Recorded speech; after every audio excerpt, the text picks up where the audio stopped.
As dawn broke, miners at Tower Colliery met managers to hear more about the redundancies British Coal is seeking. This pit is making a healthy profit, but the amount of coal it can sell to the power station market has been halved. The power stations are using more coal from open-cast sites. British Coal wants to reduce the amount of coal mined from under these hills and cut the number of men employed at the pit by 250. Only 6 men have taken the option of voluntary redundancy.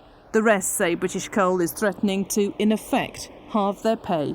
He said that no one wants coal, the manager said, and that's not the case. There's private contractors waiting to get their hands on it.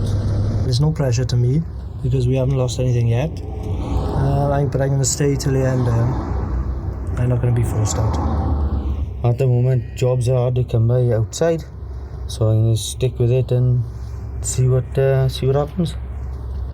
This open-cast site is directly alongside Tower. It's working the same coal seams, but can produce coal more cheaply than a deep mine like Tower ever could. It's operations like this that are weakening the demand for coal from Tower. The miners know the pressure on them is increasing.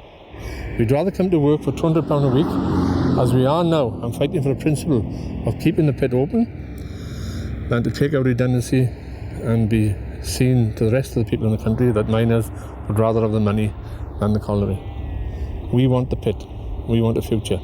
The miners say they'll refuse redundancy and fight on, but if British Coal cuts their bonus pay, that will in turn reduce any future redundancy. I think these kind of tactics by British Coal are absolutely appalling. They, on the one hand, compliment the pit for making a £1 million profit in the last year, give them the impression that they're one of the 19 pits that have a safe future.